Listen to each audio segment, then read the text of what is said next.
வணக்கம். மீடியா 369 செய்திகளுக்காக நான் பாரதி.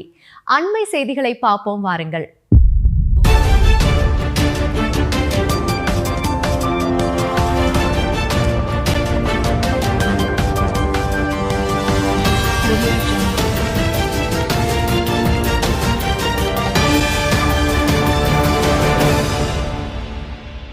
தமிழக அரசின் முத்திரை சின்னமாக விளங்கக்கூடிய கோபுரத்திற்கு இன்று பானாலயம் நடைபெற்றது.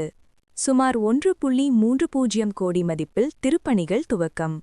விருதுநகர் மாவட்டம் ஸ்ரீவில்லிபுத்தூரில் தமிழக அரசின் சின்னமாக விளங்கக்கூடிய ஸ்ரீ ஆண்டாள் கோவில் வளாகத்தில் அமைந்துள்ள ஸ்ரீ வடபத்ர சயனர் என்றழைக்கப்படும் வடபெருங்கோவிலுடையான் ராஜகோபுரத்தின் கும்பாபிஷேக பணிகள் இன்று பாலாலயம் நிகழ்ச்சியுடன் துவங்கியது. 108 திவ்ய தேசங்களில் மிகவும் பிரசித்தி பெற்ற ஸ்ரீ ஆண்டாள் கோவில் வளாகத்தில் அமைந்துள்ளது ஸ்ரீ வடபத்ரசயனர் திருக்கோவில். இங்குள்ள வடபெருங்கோவிலுடையானுக்குத்தான் ஸ்ரீ ஆண்டாள் தான் சூடிக் கலைந்த மாலையை அணிவித்து பாமாலை பாடினார். இக்கோவிலின் கும்பாபிஷேகம் கடந்த 2015ஆம் ஆண்டு மே மாதம் நடைபெற்றது. இந்நிலையில் சுமார் 10 வருடங்கள் கழித்து இன்று தமிழக அரசின் முக்கிய சின்னமாக விளங்கக்கூடிய ராஜகோபுரம் மற்றும் திருக்கோவில் விமானங்களுக்கு கும்பாபிஷேகத்துக்கு முன்பு நடைபெறும் பாலாலயம் செய்யப்படும் நிகழ்ச்சி நடைபெற்றது. பாலாலயம் நடைபெற்றுள்ளதால் பெரிய பெருமாள் சன்னதியில் கும்பாபிஷேக திருப்பணிகள் துவங்க உள்ளன. பெரிய பெருமாள் சன்னதியின் கோபுரத்திற்கு சுமார் 1 கோடி மதிப்பீட்டில் திருப்பணிகள் நடைபெறவுள்ளது.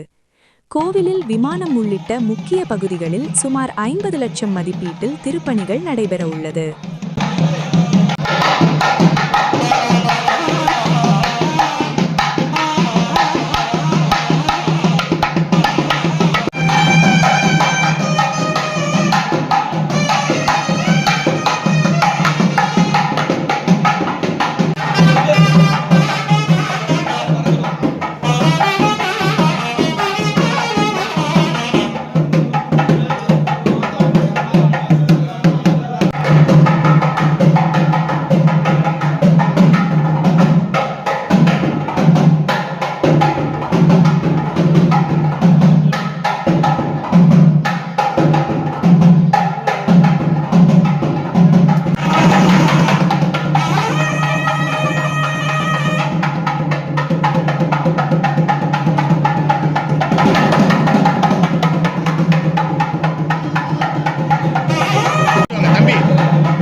ஆழ்வார் வெட்டில் இருக்கட்டும்.